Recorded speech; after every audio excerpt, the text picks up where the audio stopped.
இயேசுநாதர்கிட்ட ஒருத்தர் வந்து கேட்டாராம், இயேசுவே என்னை எவ்வளவு நேசிக்கிறீர்கள் அப்படின்னு.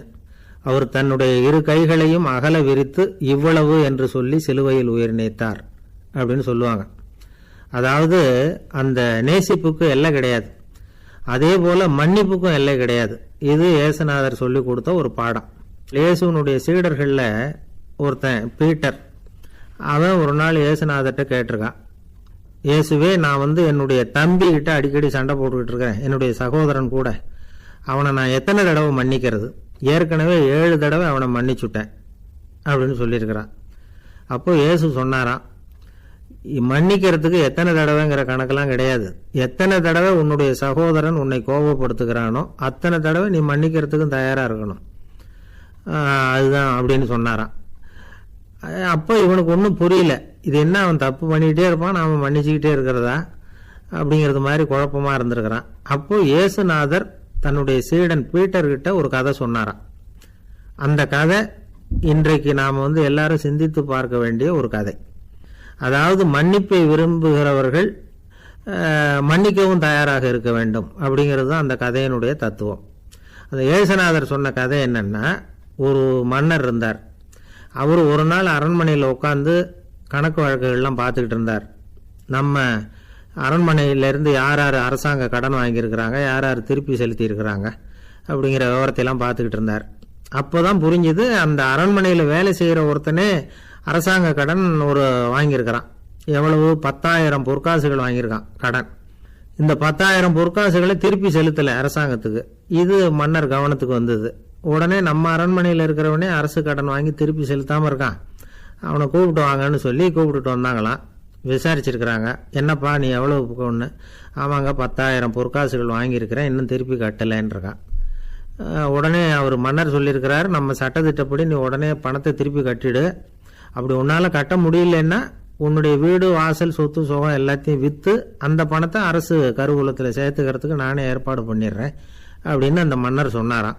இவன் அப்படியே அதிர்ச்சி ஆகிட்டான், அப்படியே பொத்துன்னு காலில் விழுந்தானா, மன்னா என்னை மன்னிச்சுங்க, என்னால் முடியல, எனக்கு மன்னிப்பு கொடுங்க அப்படின்ட்டுருக்கான். உடனே அவர் எழுந்திரிச்சு, சரி நீ மன்னிப்பு கேட்டுவிட்ட, அதனால் உன்னை மன்னிக்கிறேன், நீ பணம் கட்ட வேண்டாம் அப்படின்னு சொல்லி அந்த மன்னர் அவனை விட்டுட்டாராம். பணத்தையும் தள்ளுபடி பண்ணிட்டார், நீ திருப்பி கட்ட வேண்டான்னு. இவனுக்கு ரொம்ப மகிழ்ச்சி, அதனால் ரொம்ப உல்லாசமாக வந்துகிட்டு இருக்கிறான். தெருவில் வந்துகிட்டு இருக்கிறப்ப இவங்கிட்ட கடன் வாங்கின ஒருத்தன் எதுக்கு வந்துகிட்டு இருக்கான். அவன் இவங்கிட்ட ஒரு 100 பொற்காசுகள் கடன் வாங்கியிருக்கான். அவன் வந்தான், இவன் போய் அவன் சாட்டையாக பிடிச்சிக்கிட்டான், நீ எப்படா என் கடனை திருப்பி கொடுக்க போகிறேன்னு. அவன் இப்போ முடியல, கொஞ்சம் பொறுத்துக்கா, அப்புறம் தரேன் இருக்கான். அதெல்லாம் முடியாது, நீ கொடுத்து தான் ஆகணும் அப்படின்னு இவன் புடிவமாக சொல்கிறான். இப்போ நிலைமையை பாருங்கள், இவன் ஏற்கனவே இவன் 10,000 பொற்காசுகள் அரசாங்கத்தில் கடன் வாங்கினா அதுக்கு மன்னிச்சு விட்டுட்டார் இவனை. ஆனால் இவன் இன்னொருத்தனை மன்னிக்கிறதுக்கு தயாராக இல்லை. இவங்கிட்ட கடன் வாங்கின இன்னொருத்தன் 10 பொற்காசுகள், அவனை மன்னிக்க தயாராக இல்லை. அவனை கொண்டு போய் நீதிமன்றத்தில் கொண்டு போய் நிறுத்தி தண்டனை வாங்கி கொடுத்துட்டான். நீதிபதி என்ன சொன்னார், அந்த இவன் வாங்கின பொற்காசுகளை திருப்பி கட்டுற வரைக்கும் ஜெயிலில் இருக்கணுங்கிறது தீர்ப்பு. ஆனால் உடனே அரசர் காதில் வந்து விழுந்தது. சொல்லிட்டாங்க, உங்ககிட்ட மன்னிப்பு வாங்கிட்டு போனானே ஒருத்தன், அவன் வந்து இன்னொருத்தனை மன்னிக்கிறதுக்கு தயாராக இல்லை, அவனை கொண்டு போய் ஜெயிலில் அடைச்சிட்டான் அப்படின்னு. உடனே மன்னர் பார்த்தார், இவனை மறுபடியும் கூப்பிட்டு வர சொன்னார். தபாரப்பா, நான் வந்து உன்னை மன்னிச்சு விட்டேன், ஆனால் நீ இன்னொருத்தனை மன்னிக்கிறதுக்கு தயாராக இல்லை, அதனால் என்னுடைய தீர்ப்பையும் மாத்துறேன், நீயும் அரசு கடன் தீர்ற வரைக்கும் ஜெயிலில் தான் இருக்கணும் அப்படின்னு சொல்லி ஜெயிலுக்கு அனுப்பிச்சிட்டாராம். இப்படி ஒரு கதையை இயேசுநாதர் தன்னுடைய சீடருக்கு சொன்னதாக ஒரு வரலாறு. அது என்ன, அதிலேருந்து நாம் புரிந்து கொள்ள வேண்டியதுன்னா, நாம் வந்து மன்னிக்கப்படணும்னு நாம் விரும்புகிறோம்னா நாம் இன்னொருத்தரை மன்னிக்கிறதுக்கு தயாராக இருக்கணும். அதனால் நாம் வந்து இன்னொருத்தரை யாரையும் மன்னிக்க மாட்டோம், ஆனால் என்ன இன்னொருத்தர் மன்னிக்கணும் அப்படிங்கிறது மாதிரி செய்யக்கூடாதுன்னு சொல்லுவாங்க. அது மாதிரி நாம் வந்து இப்போ இது தப்பாக புரிஞ்சுக்கிறவங்களும் இருக்கிறாங்க. பாவம் மன்னிப்புங்கிறதுலாம் எதுக்குன்னா, அதாவது மறுபடியும் பாவம் செய்யாமல் இருக்கிறதுக்காக தான். அதான் மன்னிக்கிறாரே அப்படிங்கிறதுக்காக மறுபடியும் பாவம் பண்ணிகிட்டு இருக்கிறது இல்லை.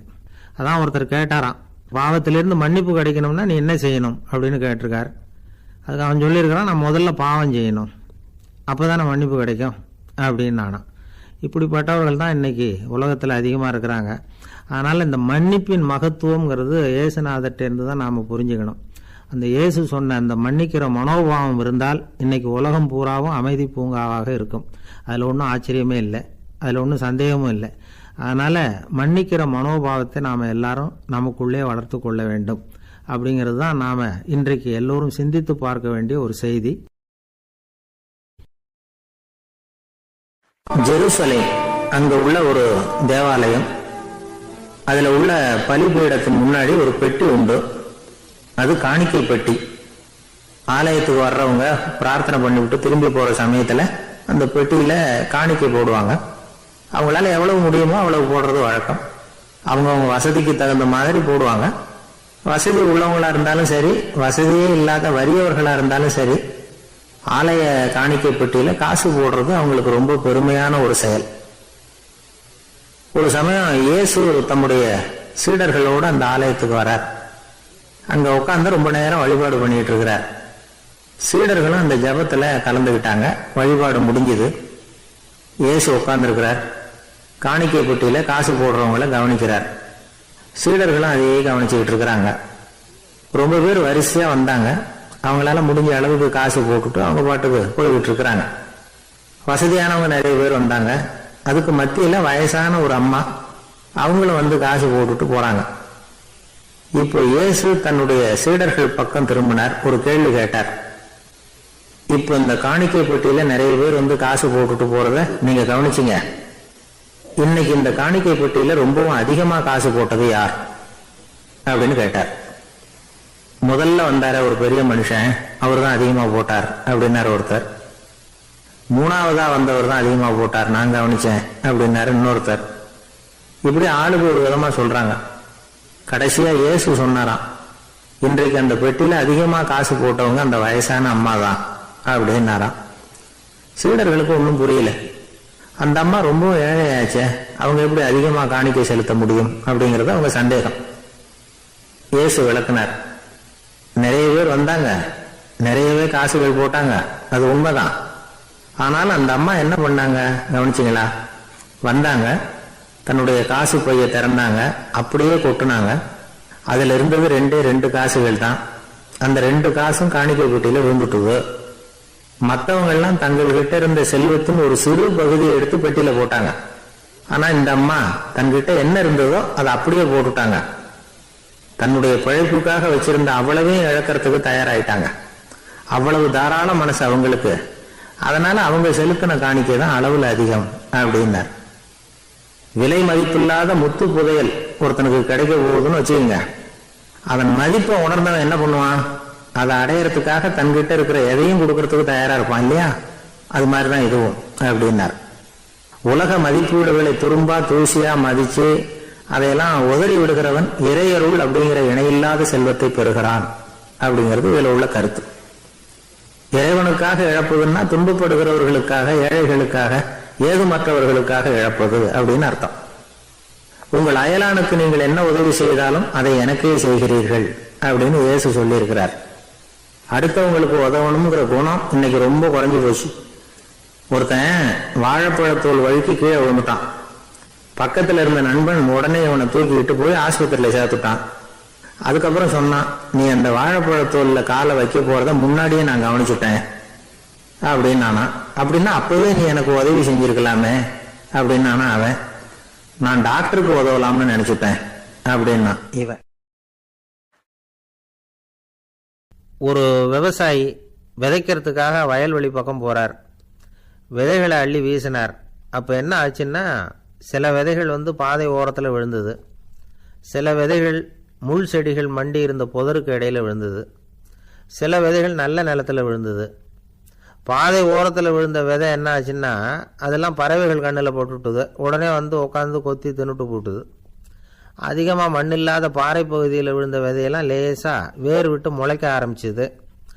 அதுக்கப்புறம் வேர் கீழேயும் ஆழமாக போக முடியல, மேலேயும் சூரிய வெப்பம் அதிகம் தாங்க முடியல, எல்லாம் காஞ்சி கருகி போட்டுது. புதர் பகுதியில் சில விதைகள் விழுந்தது இல்லையா, முள் செடிகள் காடாக மண்டி போயிருந்தது. அதனால் முளைச்சி வர்ற செடிக்கு நெருக்கடி அதிகமாக போட்டுது, சரியாக வளர முடியல, விளைச்சலும் சரியா இல்லை. நல்ல நிலத்தில் விழுந்த விதைகள் மட்டும் நல்லா முளைச்சிது, நல்லா வளர்ந்தது, விளைச்சலும் பிரமாதமாக இருந்தது. இந்த கதையை சொல்லிவிட்டு கேட்க செவியுள்ளோர் கேட்கட்டும் அப்படிங்கிறார் இயேசு பெருமான். ஆமாம், இயேசு கடலில் நின்ற படகு ஒன்றில் உட்காந்துருக்கிறார். கடற்கரையில் ஏராளமான மக்கள் உட்கார்ந்துருக்கிறாங்க. அந்த சமயத்தில் தான் இயேசு ஓமைகள் மூலமாக மக்களுக்கு பல உண்மைகளை சொல்லிகிட்டு இருக்கிறார். மக்கள் அந்த கதையை கேட்டுட்டு ஒன்றும் புரியாமல் முழிக்கிறாங்க. அதை கவனித்த இயேசு அந்த ஓமையை விளக்க ஆரம்பித்தார். இதில் அந்த விதைக்கிறவர் தான் இறைவன். அவருடைய வார்த்தைகளை விதைக்கிறார். அந்த வார்த்தைகளை கேட்கிற மக்கள் அந்த விழுந்த விதைகள் மாதிரி 4 வகையானவர்கள். சில பேர் பாதை ஓரத்தில் விழுந்த விதைகள் மாதிரி. இறைவன் வார்த்தைகளை அவங்க கேட்குறாங்க, ஆனால் தீய எண்ணங்கள் செய்கைகள் மூலமாக விதைக்கப்பட்ட வார்த்தைகள் அழிஞ்சு போடுது. இறைவன் வார்த்தைகளை கேட்ட உடனே மகிழ்ந்து போய் உடனே சில பேர் அதை ஏற்றுக்கிறாங்க. இவங்கெல்லாம் அந்த பாறை பகுதியில் விழுந்த விதைகள் மாதிரி. அதனால் இவங்கெல்லாம் வேறு இல்லாதவங்க. கொஞ்ச காலத்துக்கு இறை வார்த்தைகளுக்கு கீழ்ப்படிந்து நடப்பாங்க. அதனால் ஏதாவது இடைஞ்சல் ஏற்பட்டால் உடனே தடுமாறுவாங்க. தங்கள்கிட்ட இருக்கிற நல்ல பண்புகளை விட்டுட்டு பாவ வழிகளுக்கு போயிடுவாங்க. முள் செடிகளுக்கு இடையில் விழுந்த விதைகள் மாதிரி உள்ளவங்க யாருன்னா, இவங்களுக்கு உலக கவலை உண்டு, செல்வத்தின் மீது மயக்கம் உடையவர்கள். உலக ஆசைகள் இவங்களுக்குள்ளே பூந்துடுறதுனால அங்கே இருக்கிற நல்ல பண்புகள் மறைஞ்சு போயிடுது. அதனால் அவங்களும் உபயோகம் இல்லாதவங்களாக ஆயிடுறாங்க. நல்ல மனிதர்கள் நல்ல நிலத்தில் விழுந்த விதைகளுக்கு ஒப்பானவர்கள். இவங்க இறை வார்த்தையை கேட்குறாங்க, அதை ஏற்றுக்கிறாங்க, அவங்களும் நல்லபடியாக வாழுறாங்க, அடுத்தவங்களுக்கும் உபயோகமாக இருப்பாங்க. இதுதான் இயேசு சொன்ன விளக்கம். நல்ல வார்த்தைகளை கேளுங்கள், நல்ல வார்த்தைகளை ஏற்றுக்கொள்ளுங்கள், அடுத்தவங்களுக்கு உபயோகமாக இருங்க. இதுதான் பெரியவங்கள்லாம் நமக்கு சொல்லுகிற உபதேசம். ஒரு அப்பா தன்னுடைய மகனுக்கு உபதேசம் பண்ணார். இதை பாருப்பா, நல்ல வார்த்தைகளை கேட்கணும், எப்போதுமே மகன் அப்பா பேச்சை கேட்கறது நல்லது அப்படின்னாராம். நீ ஏதாவது ஒரு தப்பு பண்ணால் என் தலையில் ஒரு முடி நரைச்சி வெள்ளையாக போடும்பா, நீ செய்கிற ஒவ்வொரு தப்புக்கும் என் தலையில் ஒவ்வொரு முடி வெள்ளையாயிடும் அப்படின்னாராம். பையன் யோசிச்சான், அப்பா இப்போ தான் எனக்கு புரியுது, தாத்தாவோட தலைமுடி பூராவும் வெள்ளையாக இருக்கிறதுக்கு என்ன காரணம்ங்கிறது எனக்கு இப்போ தான் புரியுது அப்படின்னானா. ஒருத்தரை பார்த்து உன்னுடைய நண்பர்கள் யார் அப்படின்னு ஒரு கேள்வி கேட்டு பாருங்க. கொஞ்சம் யோசிச்சு யோசிச்சு பதில் சொல்லுவாங்க. அவங்க கிட்டே உன்னுடைய எதிரிகள் யார் அப்படின்னு கேளுங்க, கடகடன்னு ஒப்பிச்சிருவாங்க. நம்ம மனசு இருக்க அது எப்படின்னா, நம்ம நண்பர்களை விட எதிரிகளை அது நல்லா ஞாபகத்துல வச்சுக்கும். இது ஒரு ஆச்சரியமான உண்மை. உங்களால நண்பர்களை மறந்துட முடியும், ஆனா எதிரிகளை மறந்துட முடியாது. இது ஒரு வேடிக்கையான நிலைமை தான். அழகான தருணங்களை நாம ஏன் மறந்துடுறோம்? இது இயற்கை. ஏன்னா நம்ம மனசு மலர்களை கவனிக்கிறது இல்லை, அதுல இருக்கிற முள்ளதான் கவனிக்குது. தன்னை காயப்படுத்துகிற எதையும் அது உடனே கண்டுகொள்ளுது. ஒரு தெளிந்த சிந்தனை உடைய மனசு மிக அழகாக உள்ள எல்லாத்தையும் கவனிக்கும். அது நன்றியுடன் உணரக்கூடிய எல்லாத்தையும் பார்த்து குறிச்சிக்கும். இப்படிப்பட்டவங்க வாழ்க்கை இயல்பாக நல்லா அமையும். அது ரொம்ப அபூர்வம். மனசுல உள்ள ஒரு சிறிய அமைப்பை மாற்றுவதை பொறுத்துதான் இந்த விஷயம் அப்படிங்கிறார் ஓஷோ. ஒரு யூத கோவில் இருந்துதான், அது யூதர்களின் மடமாவும் இருந்தது. அங்க ஒரு தலைமை குரு, அவர் ரொம்ப கண்டிப்பானவர். அந்த கோவிலை ஒட்டி ஒரு தோட்டம். ஒரு நாள் காலையில அந்த தோட்டத்துல 2 இளம் யூதர்கள் நடந்து போய்கிட்டு இருக்கிறாங்க. காலையில 1 மணி நேரம், மாலையில 1 மணி நேரம் அவங்க அந்த தோட்டத்துல நடக்கிறதுக்கு அனுமதி உண்டு. மற்ற நேரங்கள்ல அவங்க மத புத்தகங்களை படிக்கணும், பிற விதிமுறைகளை கடைபிடிக்கணும். அந்த 2 பேருமே தொடர்ந்து புகைப்பிடிக்கிற பழக்கம் உள்ளவங்க. ஆனா கோவில் மடத்துல இருக்கிறப்போ அவங்க புகைப்பிடிக்க முடியாது, அது கடுமையான குற்றம். சரி, நாம தோட்டத்துல இருக்கிறப்போவாவது புகைப்பிடிக்கலாமா அப்படின்னு ஒரு ஆசை அவங்க 2 பேருக்குமே. இருந்தாலும் பயம். இப்படி கேட்டா மத குரு என்ன சொல்லுவாரோ அல்லது என்ன செய்வாரோங்கிற பயம். இப்படியே கொஞ்ச நாள் ஆச்சு. ஒரு நாள் அந்த 2 பேர்ல ஒருத்தன் ரொம்ப கலங்கி போய் அந்த கோவில்ல இருந்து வெளியில வந்துகிட்டு இருந்தான். வந்தவன் நேரா தோட்டத்து பக்கம் போனான். அங்க இன்னொருத்தன் ஆனந்தமா புகை பிடிச்சிக்கிட்டு இருக்கிறான். அதை பார்த்துதான் இவனுக்கு அதிர்ச்சி. அட கடவுளே, என்ன இது, நீ கேட்காமலே ஆரம்பிச்சிட்டியா அப்படின்னா. இல்ல நான் கேட்டுட்டுதான் ஆரம்பிச்சிருக்கேன்னா அவன். அப்படியா, என்ன மனுஷன் இவரு, நானும் தான் கேட்டேன், என்ன கண்ணாமுடான்னு திட்டி விட்டார். இது என்ன கோவிலா இல்ல நரகமா? உனக்கு புகை பிடிக்கணும்னு ஆசையா இருந்தா நரகத்துக்கு போகணும்னு சொல்லிவிட்டார். அது சரி, உன்னை மட்டும் எப்படி அனுமதிச்சாரு அப்படின்னு கேட்டான் இவன். அவன் சிரிச்சுக்கிட்டே, நீ எப்படி கேட்ட சொல்லு அப்படின்னா. நாம இந்த தோட்டத்துக்கு வர அனுமதிக்கப்பட்டிருக்கிறது ஜபத்துக்காகத்தானே, அதனால நான் ஜபம் சொல்லும் பொழுது புகை பிடிக்கலாமா அப்படின்னு கேட்டேன். அதுக்குதான் அவர் சத்தம் போட்டு என்னை அடிக்கவே வந்துட்டார் அப்படின்னா இவன். நீ ஒரு மாதிரியா கேட்டிருக்க, நான் வேற மாதிரியா கேட்டிருக்கிறேன். ஜபம் சொல்லும் போது புகை பிடிக்கலாமான்னு நீ கேட்டிருக்க. ஐயா, புகை பிடிக்கும் போது ஜபிக்கலாமா அப்படின்னு நான் கேட்டேன். அதுல தப்பு ஒண்ணும் இல்லை அப்படின்னு பதில் சொல்லிட்டார். அப்படின்னா ஒரு சிறிய மாற்றம் தான் அது மிகப்பெரிய மாறுதலை ஏற்படுத்தி விட்டது. மனசு நல்ல விதமா சிந்திக்க ஆரம்பிச்சுட்டதுன்னா மகிழ்ச்சிக்கு பஞ்சம் இல்லை. ஒரு கஞ்சன் ஆத்துல விழுந்துட்டான், வெள்ளத்துல தத்தடிச்சுக்கிட்டு இருக்கிறான். கரையில நின்ன ஒருத்தர் உன் கைய கொண்டா இப்படி புடிச்சு இழுத்து கரையில சேர்த்து விடுறேன்னார். எதையும் கொடுத்து பழக்கம் இல்லாத அவன் கையையும் கொடுக்க மாட்டேன்னுட்டான். இவர் பார்த்தார், உன் கைய கொடுன்னு சொல்றதுக்கு பதிலா நான் என் கைய கொடுக்கறேன் புடிச்சுக்கோ அப்படின்னார். அவன் கப்புன்னு புடிச்சுக்கிட்டான், இழுத்து கரையில போட்டார். ஒரு நண்பர் வந்தார். ரொம்பவும் இறுக்கமா உடை அணிஞ்சிருந்தார். அதாவது ஆடைக்குள்ள அவர் மாட்டிக்கிட்டு இருந்தது மாதிரி தெரிஞ்சது. ஏன் துணி குறைச்சலா எடுத்துட்டீங்களா அப்படின்னு கேட்டோம். இல்லைங்க, எனக்கு எப்பவுமே இறுக்கமா உடை அணிகிறது தான் பிடிக்கும் அப்படின்னார். ஒருத்தர் எப்படி உடை அணிகிறார் அப்படிங்கிறத வச்சே அந்த ஆள் எப்படிப்பட்டவர் அப்படிங்கிறத கண்டுபிடிச்சிடலாம். உடை அணிகிற விதம் ஒருத்தருடைய மனநிலையை வெளிப்படுத்துதான். இப்போ இறுக்கமான உடை அணிகிறவங்க பொதுவாக மன நிம்மதி இல்லாதவங்களா இருப்பாங்களாம், கோபக்காரங்களாக இருப்பாங்களாம். ரொம்ப தொலைதொலைப்பாக ஆடை அணிகிறவங்க இருக்கிறாங்கல்ல, அவங்கெல்லாம் அமைதியான ஆளாக இருப்பாங்களாம், சாந்தமாக இருப்பாங்களாம். இவங்கெல்லாம் போராடுறதுக்கு சரியாக வரமாட்டாங்களாம். இப்படி ஒரு கணிப்பு இருக்குது. அதனால தான் போர் வீரர்களுக்கெல்லாம் இறுக்கமான உடையை தான் கொடுக்கறது வழக்கம். ஆனால் சன்னியாசிகளை பாருங்கள், அவங்களுக்கெல்லாம் ரொம்ப தொலை உடைகள் தான். அவங்கெல்லாம் டைட் பேண்ட் போட்டுக்கிட்டு நிற்க மாட்டாங்க சன்னியாசிகள்லாம். அதே மாதிரி சன்னியாசிகள்லாம் காவி உடையை தேர்ந்தெடுக்கிறதுக்கும் காரணம் உண்டு. பல ஆண்டுகள் சோதனை செஞ்சு பார்த்துட்டு தான் சன்னியாசத்துக்கு காவி தான் சரி அப்படின்னு முடிவு பண்ணியிருக்கிறாங்க. இப்போ பௌதீக விஞ்ஞானப்படியும் அதுதான் சரி. அதாவது சூரிய ஒளியில் 7 வண்ணங்கள் உண்டு. ஒரு பொருள் மேலே அது விழும் பொழுது அந்த பொருள் நமக்கு சிவப்பாக தெரிஞ்சதுன்னா அந்த பொருள் சிவப்பை தவிர மற்ற எல்லா நிற கதிர்களையும் உள்வாங்கிக்கிட்டு சிவப்பு நிறத்தை மட்டும் வெளியில் விடுது. அதாவது விலக்கி விடுது. அதனால தான் அந்த பொருள் சிவப்பாக தெரியுது. உடல் ஆரோக்கியத்துக்கு ஓரளவு சிவப்பு தேவைப்படுது. அதனால தான் காவி உடை அணிஞ்சா சூரிய ஒளி ஓரளவு சிவப்பை விலக்கிவிடும். அதாவது சிவப்பின் பலனும் கிடைக்கும், இந்த சிவப்பின் கெடுதலும் இல்லை அப்படின்னு யோசனை பண்ணாங்க. காவி உதய வேளையின் நிறம். கீழ் வானத்தில் கதிர் உதிக்கிற வேளையில் முதல் ஒளி தோன்றுகிற நேரத்தில் காவி நிறம் தான் கசியும். தியானம் செய்கிறப்போ முதல்ல காணக்கூடிய ஒளி காவி நிறம்தான். தியானத்தின் உச்ச நிலையின் நிறம் நீலம். தியானம் காவி நிறத்தில் ஆரம்பமாகி நீல நிறத்தில் நிறைவடைகிறது அப்படிங்கிறார் ஓஷோ. நீலம் தியான சிகரம், காவி தியான ஆரம்ப குறியீடு, ஒரு சன்னியாசியின் ஆரம்ப தரிசனம் அப்படிங்கிறார் அவர். ஒருத்தர் நாள் பூரா காவி உடைய அணிஞ்சிருந்தா அந்த நிறம் அவருக்கு தியானத்தை பற்றிய நினைவை ஊட்டிக்கிட்டே இருக்கும். இப்படியே ஆடைக்கும் தியானத்துக்கும் இடையில ஒரு தொடர் ஏற்படுது. ஒரு துறவியின் உள்ளார்ந்த பண்பா அது மாறுது. கடை வீதியில் ஒரு பொருள் வாங்க போகிறோம், அது மறந்துடக்கூடாதுங்கிறதுக்காக ஞாபகம் முடிச்சு போட்டுக்கிறோம். அந்த முடிச்சுக்கும் பொருளுக்கும் தொடர்பு இல்லை. ஆனால் கடை வீதிக்கு போன உடனே அந்த முடிச்சு அந்த பொருளை ஞாபகப்படுத்துது. அதாவது அந்த முடிச்சு ஒரு தொடர்பு அம்சமாக அமையுது. அது மாதிரி தான் காவி உடையும். ஒரு துறவி நடக்கும் பொழுது, சாப்பிடும் பொழுது, குளிக்கும் பொழுது அவருடைய காவி உடை அவருக்கு ஞாபகப்படுத்திக்கிட்டே இருக்கும். அது ஒரு நிலைப்படுத்தப்பட்ட நினைவாக ஞாபக முடிச்சாக மாறிடுது. காவி ஆடை இல்லைன்னா ஒருத்தரால் துறவியாக முடியாதுன்னு அர்த்தம் இல்லை. அதே நேரத்தில் காவி ஆடையால் ஒன்றும் பிரயோஜனம் இல்லை, அதில் ஒன்றும் அர்த்தம் இல்லை அப்படின்னு சொல்லிட முடியாது. இதுதான் உண்மை.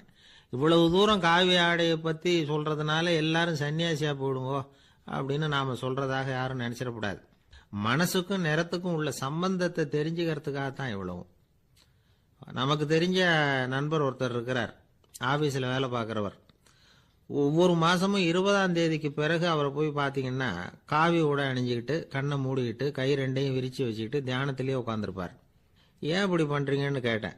அதாவது 20ஆம் தேதிக்கு பிறகு என் கையில் ஒரு பைசா கூட கிடையாது, ஒரு சன்னியாசி லெவலில் இருக்கிறேன், என்கிட்ட எதுவும் செலவுக்கு கேட்காத அப்படின்னு என் மனைவிக்கு நாசூக்கா உணர்த்துறதுக்காக அப்படி உட்காந்துருப்பேன் அப்படின்னு விளக்கம் கொடுக்குறார். ஒரு வயசான அம்மா ஒரு நாள் ஃபோன் பண்ணாங்க. ஐயா, நான் இந்த தகவல் நிகழ்ச்சியை தினமும் கேட்குறேன், உங்ககிட்ட ஒரு கேள்வி கேட்கணும் அப்படின்னாங்க. என்னங்க அப்படின்னோம். எனக்கு சொந்தமாக ஒரு நல்ல வீடு இருக்குது, வேணுங்கிற அளவுக்கு பணமும் இருக்குது, கணவரும் ரொம்ப நல்லவர், ரிட்டையர் ஆகி வீட்டில் தான் இருக்கிறார், பிள்ளைங்கள்லாம் பெரிய பெரிய உத்தியோகத்தில் இருக்கிறாங்க, அதில் ஒருத்தன் ஐஏஎஸ், பணம்லாம் கூட நிறைய கொண்டாந்து கொடுக்குறாங்க. அப்படி இருந்தும் என் மனசில் நிம்மதி இல்லை, வாழ்க்கையில் ஒரு நிறைவு இல்லை அப்படின்னாங்க. ஏன்னு கேட்டோம். அதைத்தான் நான் உங்களை கேட்குறேன், ஏன் அப்படி அப்படின்னு திருப்பி கேட்குறாங்க. எங்களுக்கு ஒன்றும் புரியல, கொஞ்ச நேரம் குழம்பி போயிட்டோம். இருந்தாலும் அதை அவங்கக்கிட்ட காட்டிக்காம கொஞ்சம் சாமர்த்தியமா, ஏம்மா உங்கள் மனசில் நீங்கள் ஏதோ ஒன்று எதிர்பார்க்குறீங்க, அது நிறைவேறலை அப்படி தானே அப்படின்னு கேட்டோம். ஆமாம் அப்படின்னாங்க. அதுக்கப்புறம் அவங்கக்கிட்ட கொஞ்சம் மனம் விட்டு பேசுகிறப்போ தானாக விஷயம் வெளியில் வந்தது. அதாவது அவங்க பிள்ளைங்க பெரிய பெரிய உத்தியோகத்தில் இருக்கிறதுனால அவசரமாக பார்த்துட்டு ஓடுறாங்களாம். ஆசையாக அம்மான்னு கூப்பிட்டுக்கிட்டு கிட்ட உட்காந்து கொஞ்ச நேரமாவது என்கிட்ட பேசினா தானே என் மனசு கொஞ்சம் நிம்மதியாக இருக்கும். அது அவங்களுக்கு தெரிய மாட்டேங்குதே அப்படிங்கிறாங்க. இதுதான் அவங்களுடைய ஏக்கம். இந்த ஏக்கம் அந்த தாயின் மனசில் இருந்துக்கிட்டு இருக்குது. இப்படி மகனுடைய அன்புக்காக மட்டுமே ஏங்குற தாய்மார்கள் பல பேர் இருக்கிறாங்க இந்த உலகத்தில். இதை நினைக்கிறப்போ ஒரு வெளிநாட்டு நாடோடி கதை ஞாபகத்தில் வருது. அதாவது கடவுள் படைப்பு தொழிலில் ரொம்ப மும்முரமாக ஈடுபட்டுக்கிட்டு இருந்தாராம். மீன்களை படைச்சாராம், பறவைகளை படைச்சாராம், விலங்குகளை படைச்சாராம். அவருக்கு திருப்தி ஏற்படலை. அதுக்கப்புறம் மனிதர்களை படைச்சிருக்கிறார். அப்போவும் அவருக்கு மன நிறைவு ஏற்படலையா. கடைசியாக தன்னுடைய சக்தி முழுசையும் பயன்படுத்தி குறையே இல்லாத அளவுக்கு ஒரு படைப்பை உருவாக்கினாராம். அந்த உன்னதமான ஒரு படைப்பு அதுதான் பெண், அதாவது தாய். இப்படி உருவாக்கி எல்லாரையும் இந்த உலகத்தில் விட்டுட்டாராம். அதுக்கப்புறம் கொஞ்ச காலம் கழித்து தன்னுடைய தேவியை அழைச்சிக்கிட்டு இந்த பூலோகத்துக்கு வந்திருக்கிறார். தன்னுடைய குறையில்லாத படைப்பாகிய பெண்ணை பார்த்தாராம். ஏம்மா, உனக்கு இன்னும் ஏதாவது குறை இருந்தால் சொல்லு, அதையும் நிவர்த்தி பண்ணி விடுறேன் அப்படின்னாராம். அந்த அம்மா பார்த்துருக்காங்க. சுவாமி, எனக்கு நீங்கள் கொடுத்துருக்கிறது 2 கை, என்னுடைய பிள்ளைகளுக்கு சேவை செய்கிறதுக்கு இந்த 2 கை பத்தலை, அதனால் இன்னும் ஒரு 2 கை கொடுத்தா தேவலை அப்படின்னாங்களாம். கடவுள் பார்த்தார். அதனால் என்ன, அப்படியே செஞ்சு விடலாம், இதோ அதுக்கான வரம் கொடுத்துட்டேன் அப்படின்னார். அந்த அம்மாவுக்கு இப்போ 4 கை ஆயிட்டுது. 4 கையாலேயும் குழந்தைகளுக்கு சேவை செய்ய ஆரம்பிச்சுட்டாங்க. கடவுள் திருப்தியாக திரும்பி போனார். அதுக்கப்புறம் கொஞ்ச காலம் கழித்து மறுபடியும் திரும்பி வந்தார் தேவியோட. பெண்ணை பார்த்தார். இப்போ என்னம்மா சந்தோஷம் தானே அப்படின்னாராம். அதுக்கு அந்த அம்மா சந்தோஷம்தான், இருந்தாலும் இப்போ எனக்கு இருக்கிற 2 காலும் போதில்லை, இன்னும் ஒரு 2 கால் இருந்தால் தேவையில்லை, நிறைய ஓடி ஆடி பிள்ளைகளுக்காக வேலை செய்ய வேண்டியிருக்குது அப்படின்னாங்களாம். சரின்னு சொல்லி 4 கால் இருக்கிறது மாதிரி செஞ்சுட்டு போயிட்டார் கடவுள். மறுபடியும் கொஞ்ச நாள் கழித்து தேவி சொன்னாங்க கடவுள்கிட்ட, நீங்கள் என்னதான் முயற்சி பண்ணினாலும் முழுமையான ஒரு படைப்பை உங்களால் உருவாக்க முடியாது, அப்படி தான் நான் நினைக்கிறேன் அப்படின்னாங்களாம். அப்படியா சொல்கிறேன், வா அந்த பொண்ணை பார்த்துட்டு வருவோம் அப்படின்னு புறப்பட்டு இங்கே வந்தாங்களாம். இங்கே பார்த்தா 4 கால் 4 கையோடு அந்த பொண்ணு ஒரு செவுத்துல சாஞ்சி உட்காந்து அழுதுகிட்டு இருக்குது. இப்போ தேவி அந்த பொண்ணை சுட்டி காட்டி கடவுள்கிட்ட கேட்டாங்களாம், ஏங்க நீங்கள் அந்த பொண்ணுக்கு கையை கொடுத்தீங்க, காலை கொடுத்தீங்க, சரி, அந்த கண்ணீரையும் எதுக்காக கொடுத்தீங்க அப்படின்னு கேட்டாங்களாம். அதுக்கு கடவுள் சொன்னாராம், கையை கொடுத்தது நான் தான், காலை கொடுத்தது நான் தான், ஆனால் அந்த கண்ணீரை கொடுத்தது நான் இல்லை, அதை கொடுத்தது அந்த அம்மாவோட பிள்ளைங்க அப்படின்னாராம். இன்றைக்கும் அப்படித்தான் பல பிள்ளைங்க அவங்க அம்மாவுக்கு கண்ணீரை தான் கொடுத்துக்கிட்டு இருக்கிறாங்க. அம்மாவை மதிக்கிற பிள்ளைங்க தான் இன்றைக்கி நல்லபடியாக இருக்கிறாங்கங்கிறது அவங்களுக்கு தெரியறதில்ல. இந்த காலத்து பிள்ளையாண்டா ஒருத்தன் அவங்க அம்மா கிட்டேயும் நல்ல பிள்ளையா நடந்துக்குவான், மனைவிகிட்டையும் நல்ல கணவனாக நடந்துக்குவான், ரொம்ப சாமர்த்தியம். ஒரு நாள் அவங்ககிட்ட கேட்டாங்க, ஏன்பா உங்கள் அம்மாவும் உன் மனைவியும் சண்டை போட்டுக்கிட்டா நீ எந்த பக்கம் அப்படின்னாங்களாம். வீட்டுக்கு வெளிப்பக்கம் அப்படின்னானான் அவன். ஒருத்தர் ரொம்பவும் மகிழ்ச்சியாக வந்துக்கிட்டு இருந்தார். என்ன விஷயம்னு விசாரித்தேன். நான் தோற்று போயிட்டேன், அதுதான் மனசுக்கு மகிழ்ச்சியாக இருக்குது அப்படின்னார். எனக்கு இது ரொம்ப ஆச்சரியமாக போச்சு. இந்த உலகத்தில் தோற்று போகிறவங்க யாரும் மகிழ்ச்சியாக இருக்கிறதில்ல. அப்படி இருக்கிறப்ப இவர் இப்படி சொல்கிறாரே, எங்கே தோற்று போனீங்கன்னு கேட்டேன். அதுக்கப்புறம் தான் அவர் விவரமாக சொன்னார், என்னோட 5 வயசு குழந்தையோட நான் விளையாடிக்கிட்டு இருந்தேன், அந்த விளையாட்டில் என் குழந்தை ஜெயிச்சு விட்டுது, நான் தோற்று போயிட்டேன் அப்படின்னார் ரொம்ப உற்சாகமாக. நான் யோசித்து பார்த்தேன். அதாவது நாம் சின்ன குழந்தையாக இருக்கிறப்போ எந்த விளையாட்டில் கலந்துக்கிட்டாலும் அதில் நாம் தான் ஜெயிக்கணும்னு ஒரு வெறி நமக்குள்ளே இருக்கும். நம்மளை எதிர்த்து விளையாடுறவர் நல்லவரா கெட்டவரா, பெரியவரா சின்னவரா அப்படிங்கிறதெல்லாம் முக்கியம் கிடையாது. அவர் தோற்று போகணும், நாம் ஜெயிக்கணும், அதுதான் முக்கியம். எதிரியை சந்தோஷப்படுத்த விளையாடுகிற கலை அப்போ நமக்கு தெரியறதில்ல. வாழ்க்கையில் ஒரு பக்குவம் வந்ததுக்கு அப்புறம் வெற்றி பெறணுங்கிற மன அழுத்தம் போயிடுது.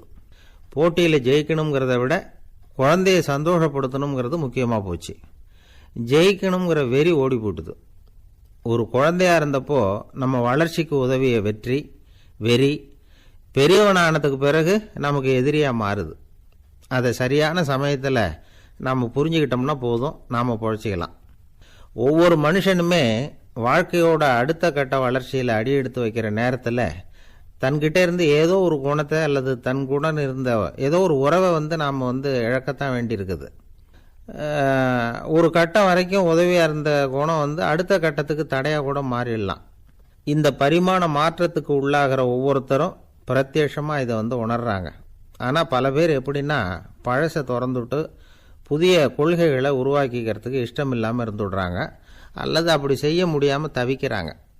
இதையெல்லாம் மீறி அந்த பழசை திறந்துட்டா அதை இழந்ததால் உண்டாகிற மன அழுத்தம் சில காலத்துக்கு வருத்திக்கிட்டு தான் இருக்கும், வேறு வழி இல்லை. ஆரோக்கியமான ஒரு முன்னேற்றத்துக்காக அந்த மன அழுத்தத்தை தாங்கிக்கத்தான் வேணும் அப்படிங்கிறாரு அந்த உலக புகழ்பெற்ற மேதை ஒருத்தர், இந்த ஸ்காட் பெக் அப்படிங்கிறவர். பிறந்த நாள் முதல் இதுதான் சரி அப்படின்னு கற்பிக்கப்பட்டு வந்த ஒவ்வொரு தத்துவத்தையும் தங்களுடைய வளர்ச்சிக்கு தகுந்த மாதிரி மாற்றி அர்த்தப்படுத்தி கொள்ள முடியாமல் வாழ்க்கை சூழலில் அப்படியே அரைப்பட்டு தூளாகிறவர்கள் தான் ரொம்ப தவிக்கிறாங்களாம். இதுதான் அவருடைய கருத்து. பெரும்பாலும் மனிதர்களுடைய நடுத்தர வயசில், அதாவது 30 தாண்டுகிற சமயத்தில் தான் இந்த தவிப்பு உண்டாகுதான். இதை தான் மேற்கத்திய நாடுகளில் அடிக்கடி மிட் லைஃப் கிரைசிஸ் அப்படின்னு சொல்கிறாங்க. அப்பப்போ பழசையெல்லாம் தொலைச்சி விட்டு புதுசாக பிறக்கிறதுக்கு கற்றுக்கணும். ஒவ்வொரு நிமிஷத்தையும் அந்த நிமிஷத்துக்கு ஏற்ற சித்தாந்தம் கொண்டவர்களாக சந்திப்போம் அப்படிங்கிறார் அந்த உளவியல் நிபுணர். இப்படி பழகிக்கிட்டால் வாழ்க்கை இன்பமயம், இல்லைன்னா தவிப்பு மயம்தான். பழசை தொலைக்க முடியாதவர்களில் எத்தனையோ பேர் உண்டு, எத்தனையோ ரகம் உண்டு. அதில் வேடிக்கையான நண்பர்களும் உண்டு. ஒருத்தர் நண்பர் வீட்டுக்கு போனார். அவர் ஏதோ இனிப்பு பலகாரம் கொடுத்து சாப்பிட சொல்லியிருக்கிறாங்க அவங்க வீட்டில். இவர் சாப்பிட்டு பார்த்துட்டு சொன்னாராம், சார் 6 மாதத்துக்கு முன்னாடி ஒரு தடவை இங்கே வந்தேன், அப்போது ஒரு இனிப்பு பலகாரம் கொடுத்தீங்க, அது இதை விட நல்லா இருந்தது சார் அப்படின்னாராம். அப்போ செஞ்ச அதே இனிப்பு பலகாரம் தான் சார் இதுவும் அப்படின்னாராம் அவர். ஊருக்கு வெளியில் அமைதியான ஒரு இடம், அங்கே ஒரு ஆசிரமம், அங்கே ஒரு சாமியார். அவர் தினமும் நல்ல போதனைகள்லாம் செய்வார். பல பேர் போய் அங்கேயே சில நாள் தங்கி இருந்து அவர் சொல்கிற அறிவுரைகளை எல்லாம் கேட்டுக்கிட்டு வர்றது வழக்கம். ஒரு தடவை அவரை பார்த்துட்டு போகிறதுக்காக 3 வெளியூர் தம்பதிகள் வந்தாங்களாம்.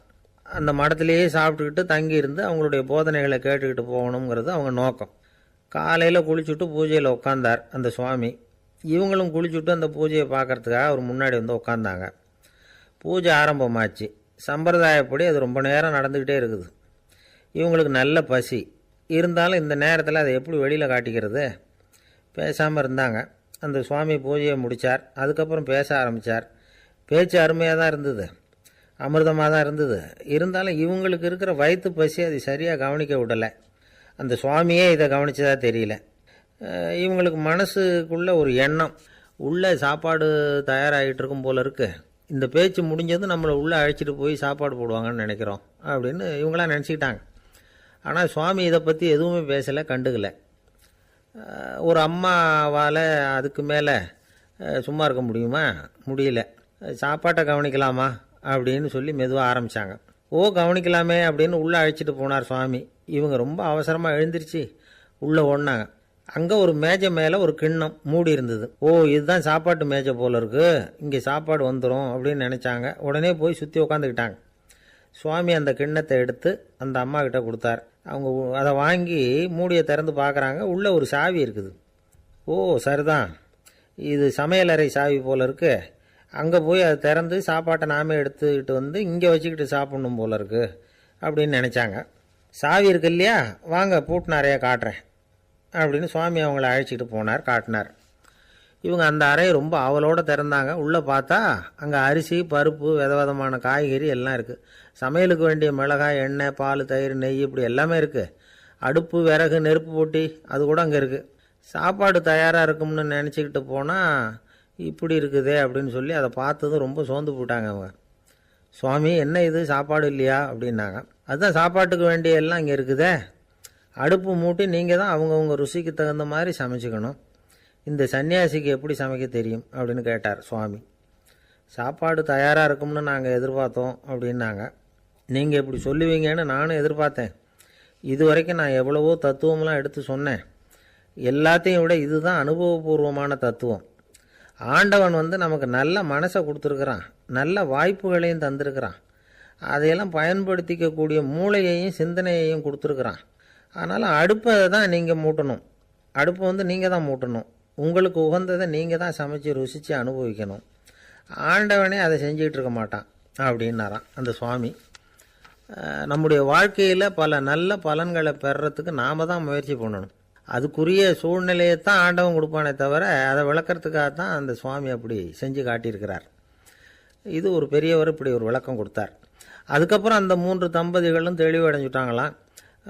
நாம் தெளிவடைகிறது எப்போங்கிறது தான் தெரியல அப்படின்னு பல பேர் இதை கேட்டுட்டு சொல்லிகிட்டு இருக்கிறாங்க. இந்த கதையை நம்முடைய நண்பர் ஒருத்தர்கிட்ட சொன்னேன். அந்த நண்பர் ரொம்ப சந்தோஷப்பட்டார். நீங்கள் சொல்கிறது கரெக்டு சார், ஆனால் நான் அதை விட ஒரு படி மேலே சார். எனக்கெல்லாம் அரிசி, பருப்பு இருக்கிற ரூம் எதுன்னு கையை காட்டிட்டா போதும். உடனே கிண்ணத்துலேருந்து சாவியை எடுத்து கொடுக்கணுங்கிற அவசியம்லாம் இல்லை எனக்கு. அப்புறம் எப்படி ரூமை திறந்துருவீங்க அப்படின்னு கேட்டேன். பூட்டை உடச்சி திறந்துருவேன், அதுதான் எனக்கு பழக்கம் அப்படிங்கிறார். ஐயா, என்னுடைய நூல் வெளியீட்டு விழாவுக்கு அவசியம் நீங்கள் வரணும் அப்படின்னு கூப்பிட்டார் ஒருத்தர். எப்போ வரணும்னு கேட்டேன். அடுத்த வாரம்னார். சரி, புத்தகம் தயாராகிட்டுதா அப்படின்னு. நாளைக்கு தான் அச்சிக்க கொடுக்க போகிறேன்னார். என்னங்க இது, புத்தகம் அச்சிடுறதுக்கு முன்னாடியே அழைப்புதழை அச்சடிச்சு விட்டீங்களே அப்படின்னு கேட்டேன். அதனால் என்னங்க, அந்த காலம் மாதிரியா அப்போல்லாம் அச்சுக்கலை எவ்வளவோ முன்னேறியாச்சுங்க. Linotype, monotype, phototype, laser இப்படி என்னென்னமோ வந்தாச்சு. இன்றைக்கி கொடுத்தா நாளைக்கே புத்தகம் தயார் அப்படின்னார். இப்படி இந்த அளவுக்கு முன்னேறி இருக்கிற இந்த அச்சுக்கலை ஆரம்பத்தில் எப்படி இருந்தது தெரியுமா? அந்த காலத்தில் காகிதம்னா என்னென்னே தெரியாது. அப்படி ஒன்று கண்டுபிடிக்கப்படவே இல்லை. அப்போல்லாம் எதையாவது ஒன்று எழுதணும்னா அதுக்கு ஆட்டு தோலை தான் பயன்படுத்தி இருக்கிறாங்க. கண்ணுக்குட்டி தோல் கூட அதுக்கு உபயோகப்பட்டு தான். ஐரோப்பாவில் இருந்த பாதிரியார்கள் தோலில் எழுதப்பட்ட புத்தகத்தை தயாரிக்கிறதுல ரொம்ப கெட்டிக்காரங்களாம். எகிப்து, அப்புறம் மத்திய தரைக்கடல் ஓரத்தில் உள்ள நாடுகள், இங்கெல்லாம் தோல் தான் எழுதுபொருளாக பயன்பட்டு வந்திருக்குது. ஆனால் நம்ம நாட்டில் ஓலைச்சுவடிகளை எழுத்துக்கு பயன்படுத்தியிருக்கிறாங்க. எழுதுறதுக்கு தோலை பயன்படுத்தினவங்க பிறகு பேப்பரைஸ் அப்படிங்கிற கோரை புல்லை அதுக்கு பயன்படுத்தினாங்களாம். இதெல்லாம் அப்படி கொஞ்சம் கொஞ்சமாக கண்டுபிடிச்சிட்டு வந்திருக்கிறாங்க. அந்த புல்லை கச்சிதமாக நறுக்க வேண்டியது, நல்லா பதப்படுத்த வேண்டியது, அதுக்கப்புறம் அதில் எழுத வேண்டியது, அவ்வளவுதான். பேப்பருங்கிற சொல்லே இந்த பேப்பைரஸ் அப்படிங்கிறதுலேருந்து வந்தது தான். அதுக்கப்புறம் தான் காகிதம் வந்தது. இதை முதல்ல சீன நாட்டில் தான் கண்டுபிடிச்சாங்க. அது வந்த பிறகு அச்சு எந்திரம் கண்டுபிடிக்க வேண்டிய அவசியம் ஏற்பட்டது. அதை கண்டுபிடிச்சவர் ஜெர்மானிய அறிவியல் அறிஞர் ஜான் கூட்டன்பர்க். அச்சு கலைக்கு அடித்தளம் அமைச்சவர் அவர் தான். ஜெர்மனியில் மெயின்ஸ் அப்படிங்கிற ஊரில் 1399 பிறந்தார். அவரோட மாமன் ஒருத்தர் உலோக வேலையில் வல்லவர். அவர்கிட்ட அந்த வேலையை கற்றுக்கிட்டார். அதோட வைர கற்களை பட்டை தீட்டுறதுலேயும் ரொம்ப தேர்ச்சி பெற்றிருந்தார். இளம் வயசுலேயே சும்மா இருக்க மாட்டாராம். எதை செஞ்சாலும் அதை திறமையாக செய்வாராம். அவர் தான் முதல்ல மர அச்சு எழுத்துக்களை உருவாக்கினார். அது மேலே மை தடவி பிரதிகள் எடுத்தார். அதுக்கப்புறம் உலோக எழுத்துக்கள், முதல்ல காரியம், அப்புறம் இரும்பு, அப்புறம் கலப்பு உலோகம், பிறகு அச்சடிக்கிறதுக்கு எந்திரம் ஒன்றையும் உருவாக்கினார். முதல்ல பைபிள் அச்சடித்தார். 1468 அவர் இறந்து போனார்.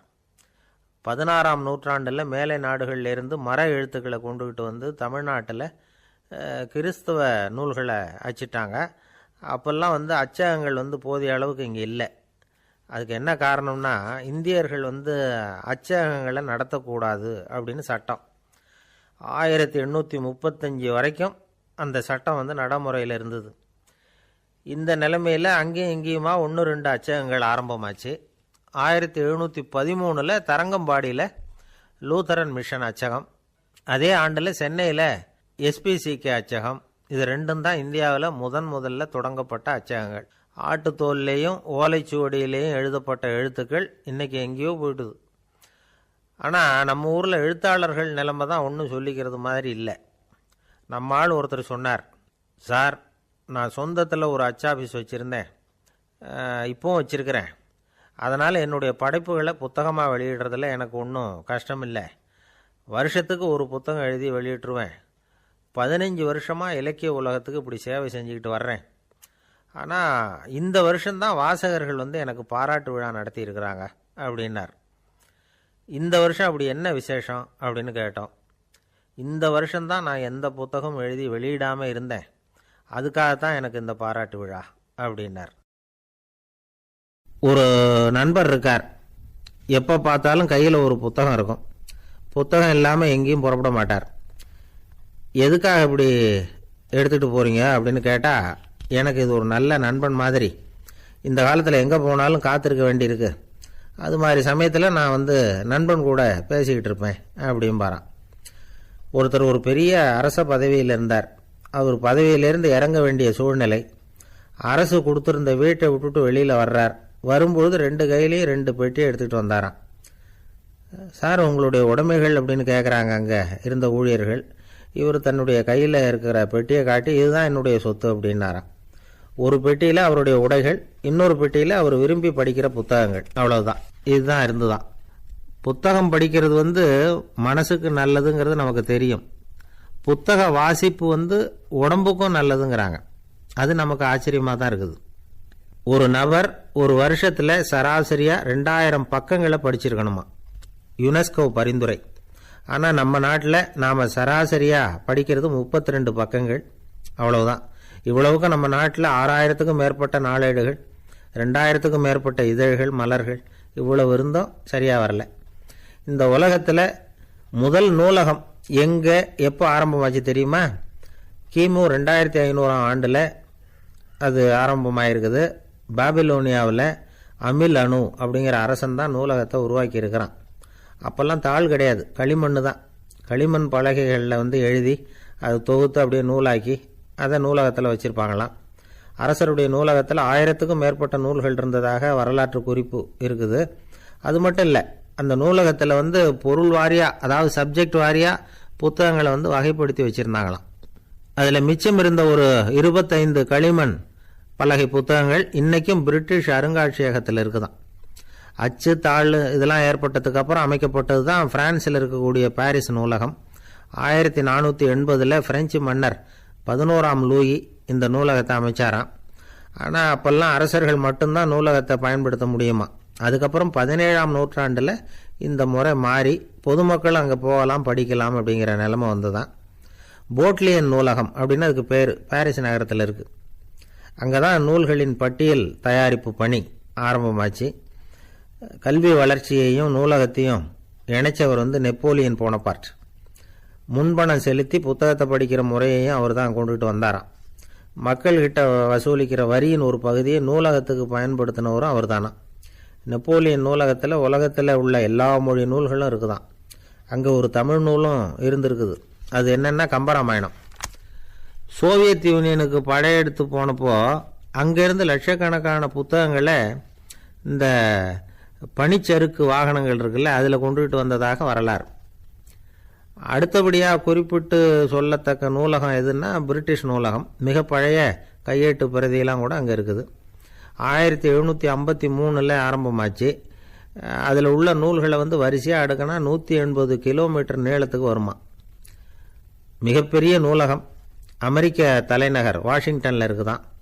இந்தியாவை பொறுத்த வரைக்கும் பெரிய பழைய நூலகம் எதுன்னா கல்கத்தா நூலகம். எல்லா இந்திய மொழி நூல்களும் இங்கே உண்டு. மகாகவி பாரதியார் நடத்தின இந்தியாங்கிற இதழின் எல்லா பிரதிகளும் அங்கே பாதுகாப்பாக இருக்குது. படிக்கும் பழக்கம் இங்கே வளர வேண்டியிருக்குது. ஒருத்தர்கிட்ட ஒரு புஸ்தகத்தை கொடுத்து விமர்சனம் எழுத சொல்லியிருந்தாங்க. கொஞ்ச நாள் கழித்து அவரை போய் பார்த்து, என்னங்க புஸ்தகத்தை படித்து பார்த்தீங்களா அப்படின்னு கேட்டாங்களாம். இதுக்கு அவர் சொல்லியிருக்கிறார், இன்னும் நான் படித்து பார்க்கலிங்க, இப்போ தானே விமர்சனமே எழுதி முடிச்சிருக்கிறேன், இனிமே தான் படிக்கணும் அப்படின்னாராம். ஒருத்தர் அவசரமாக போய்கிட்டு இருந்தார். எங்கே போய்கிட்டு இருக்கீங்க அப்படின்னு கேட்டார் ஒரு பெரியவர். கடைக்கு போகிறேன் சார், சாமான் வாங்கிறதுக்கு அப்படின்னார். அங்கே போகிறதுக்கு முன்னாடி தெரிஞ்சிக்க வேண்டியதெல்லாம் தெரிஞ்சுக்கிட்டீங்களா அப்படின்னு கேட்டார் பெரியவர். கடைக்கு போய் காசை கொடுத்து ஒரு பொருளை வாங்கிட்டு வரப்போகிறோம், இதில் தெரிஞ்சிக்க வேண்டியது என்ன இருக்குது அப்படின்னார் அலட்சியமாக. இப்போ அந்த பெரியவர் பேச ஆரம்பித்தார். இந்த உலகத்தில் எந்த ஒரு செயலில் இறங்குறப்பவும் நாம் நல்லா ஆலோசனை பண்ண வேண்டிய விஷயம் 5 அப்படின்னார். உதாரணமாக, ஒருத்தன் கடைக்கு போய் ஏதோ ஒரு பொருளை வாங்கிட்டு வர போகிறான்னு வச்சுக்கங்களேன். அப்போ கூட அவன் 5 விஷயங்களை பற்றி தெரிஞ்சுக்க வேண்டியிருக்குது அப்படிங்கிறார் அவர். முதல்ல அந்த பொருள் எப்படிப்பட்டது அப்படிங்கிறத தெரிஞ்சுக்கணும். ரெண்டாவதாக தன்னை பற்றியும் தெரிஞ்சுக்கணும். அப்போ தான் அந்த பொருள் தனக்கு தேவையா இல்லையா அப்படிங்கிறத புரிஞ்சுக்க முடியும். மூணாவதாக தெரிஞ்சுக்க வேண்டியது ஒன்று இருக்குது. அது என்னென்னா, அந்த பொருளை அடையறதுக்கு வழி என்ன அப்படிங்கிறத தெரிஞ்சுக்கணும். அதாவது எவ்வளவு பணம் கொடுத்தா அது கிடைக்கும், இது மாதிரியான விஷயங்கள். நாலாவதாக அந்த பொருளை அடையிறது மூலமாக நாம் அடையக்கூடிய பயன் என்ன அப்படிங்கிறதையும் உணரணும். அஞ்சாவது, அந்த பொருளை அடையிறதுல இருக்கக்கூடிய தடை எது அப்படிங்கிறதையும் நாம் தெரிஞ்சுக்கணும். பெரியவர் பேசுகிறது ஏதோ தத்துவம் மாதிரி தெரியுது இல்லையா? தத்துவம்தான். அதாவது இப்படி உலகியல் வாழ்க்கையில் சின்ன சின்ன விஷயங்கள்லேயே நாம் 5 விஷயங்களை தெரிஞ்சுக்க வேண்டியிருக்குது. அது ரொம்ப அவசியமாக இருக்குது. பேரின்ப நிலைன்னு சொல்கிறாங்கள்ல, அது மாதிரி பெரிய சமாச்சாரங்கள்லேயும் இந்த 5 விஷயங்களை நாம் தெரிஞ்சுக்க வேண்டியிருக்குது. அதுக்கு பேர் என்னன்னா அர்த்த பஞ்சகம். வைணவ சமயத்தில் அர்த்த பஞ்சகம்ங்கிறது ரொம்ப பெரிய விஷயம். கடைக்கு போகிறது மாதிரி கடவுளை பார்க்க போகிறப்பவும் நாம் 5 விஷயங்களை தெரிஞ்சுக்கணுமா. முதல்ல பரம்பொருள் அப்படிங்கிறது என்ன, அதோட தன்மைகள் என்ன, இதை தெரிஞ்சுக்கணும். இதுக்கு பேர் என்னன்னா பரமாத்ம ஸ்வரூபம் அப்படின்னு பேர். ரெண்டாவது, நாம் யார், நம்மோட தன்மை என்ன அப்படிங்கிறத தெரிஞ்சுக்கணும். நான் யாருன்னு எனக்கே தெரியலங்கிறப்போ இதை நான் சொல்கிறேன்னு இது என்னுடையதுன்னு சொல்கிறது தப்பு தானே. அப்புறம் மூணாவது விஷயம், பரம்பொருளை நாம் அடையிறதுக்கு வழி எது, இதை தெரிஞ்சுக்கணும். இது உபாய ஸ்வரூபம் அப்படின்னு பேர். நாலாவது விஷயம், நாம் அடைய வேண்டிய பயன்கள் என்ன அப்படிங்கிறத தெரிஞ்சுக்கிறது. இதுக்கு புருஷார்த்தம் அப்படின்னு பேர். அஞ்சாவது, அந்த பயனை அடைய விடாமல் தடுக்கிற தடைகள் யாவை அப்படிங்கிறத தெரிஞ்சுக்கிறது. இது விரோதி ஸ்வரூபம். இதைத்தான் தடையியல் அப்படின்னு சொல்கிறாங்க. அதாவது பரமாத்மாவை பற்றிய அறிவு, ஜீவாத்மாவை பற்றிய அறிவு, உபாயம் பற்றிய அறிவு, புருஷார்த்தம் பற்றிய அறிவு, இந்த 4 அறிவுக்கும் எதிரடையா, அதாவது அதையெல்லாம் தப்பாக புரிஞ்சுக்கிறதால உண்டாகக்கூடிய அறிவு விரோதி ஸ்வரூபம். என்ன இது தகவலில் ஏதாவது கதை சொல்லுவீங்கன்னு பார்த்தா ஏதோ தத்துவம் பேசிக்கிட்டு இருக்கிறீங்களே அப்படின்னு நினைக்கலாம். இதுவும் தெரிஞ்சுக்க வேண்டிய ஒரு பெரிய விஷயந்தான்.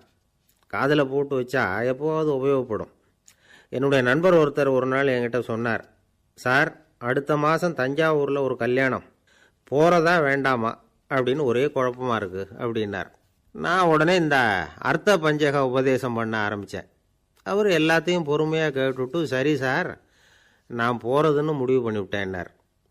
எப்படி இந்த முடிவுக்கு வந்தீங்க அப்படின்னு கேட்டேன். அவர் சொன்னார், சார், அந்த 2வது பாயிண்ட் ஒன்று சொன்னீங்களே, அதை புரிஞ்சுக்கிட்டதுக்கு அப்புறம்தான் இந்த முடிவுக்கு வந்தேன் அப்படின்னார். என்ன 2வது பாயிண்ட்டுன்னு? அதாவது தன்னை பற்றி புரிஞ்சுக்கணும் அப்படின்னு சொன்னீங்க. உடனே என்னை பற்றி புரிஞ்சுக்கிட்டேன், நான் யாருங்கிறது எனக்கு தெரிஞ்சுது, உடனே போகிறது தான் நல்லதுன்னு முடிவு பண்ணிவிட்டேன்னார். நீங்கள் யாருன்னு கேட்டேன். நான் தான் சார் அந்த கல்யாணத்தில் தாலி கட்ட வேண்டிய மாப்பிள்ளை அப்படின்னார். அந்த காலத்தில் அண்ணாமலை ரெட்டியார்னு ஒருத்தர் இருந்தார். அவர் வெங்கனூர் அப்படிங்கிற கிராமத்தில் இருந்தார். அங்கேருந்து விருத்தாசலம் கோவிலுக்கு தவறாமல் போயிட்டு வந்துக்கிட்டு இருந்தார். இடையில வெள்ளாறு, அதில் ஒரு சமயம் வெள்ளம் வந்துட்டுது. இவரால் போக முடியல. அதோட விளைவு வெங்கனூர்லேயே ஒரு கோவில் கட்டணும் அப்படின்னு முடிவு பண்ணார், சிவாலயம்.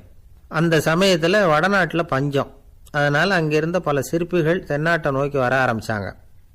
அவங்க வெங்கனூர் வழியாக வர்றது தெரிஞ்சதும் இவர் போய் பார்த்தார். இங்கே ஒரு கோவில் கட்டணும், அதுக்கு நீங்கள் உதவணும்னார். பஞ்ச காலத்தில் இப்படி ஒரு வாய்ப்பு கிடைச்சதில் அவங்களுக்கும் ரொம்ப மகிழ்ச்சி.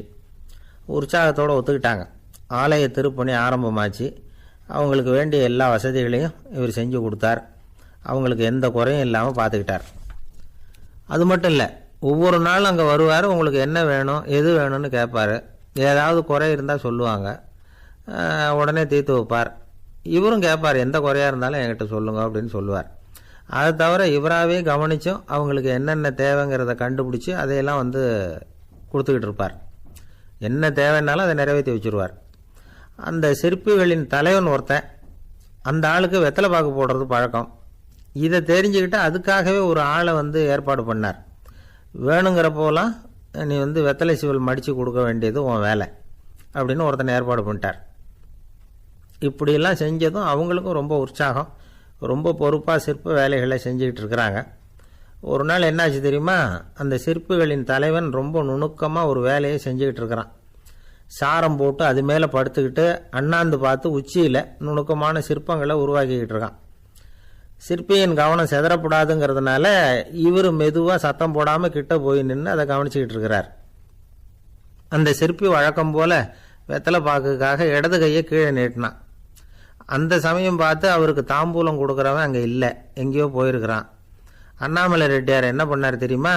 தனக்காக கொடுக்கப்பட்ட தாம்பூலத்தை வாங்கி சிற்பியின் கையில் கொடுக்குறார். அவன் வாங்கி போட்டுக்கிட்டான்.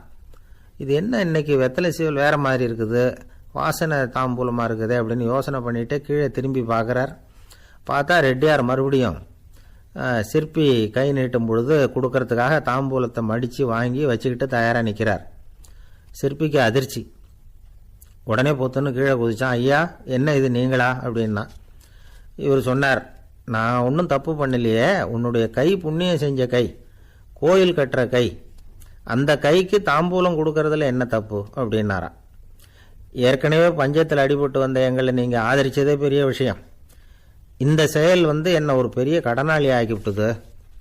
ஐயா, எங்களுக்கு வந்து உணவு உடை இதை மட்டும் நீங்கள் கொடுத்தா போதும், ஊதியம்னு எதுவும் வாங்க மாட்டோம் அப்படின்னு நானும். அந்த சிற்பி எவ்வளவோ வற்புறுத்தியும் எதுவும் வாங்கிக்கலையாம். இந்த செய்தியை தமிழ் தாத்தா டாக்டர் ஊவேசா சொல்லியிருக்கிறார். அந்த காலத்தில் எப்படிப்பட்டவங்கள்லாம் வாழ்ந்துருக்கிறாங்க பாருங்கள். இந்த காலத்தில் ஒருத்தர் கோவில் கட்டினார், வேலை செய்கிற எல்லாருக்கும் சாப்பாடு போடுவார். சிற்ப வேலை செஞ்சுட்டு சாப்பிட வர்ற ஒவ்வொருத்தர் கையையும் அன்பாக பிடிச்சி முத்தம் கொடுத்து உள்ளே அனுப்புவார். அந்த கைகளுக்கு நீங்கள் கொடுக்குற மரியாதையாது அப்படின்னு கேட்டாங்க. அது இல்லைங்க, ஏற்கனவே முதல் பந்தியில் சாப்பிட வந்தவன் மறுபடியும் வர்றானான்னு கண்டுபிடிக்கிறதுக்காக கையை பிடிச்சி மோந்து பார்க்குறேன் அப்படின்னாராம் அவர்.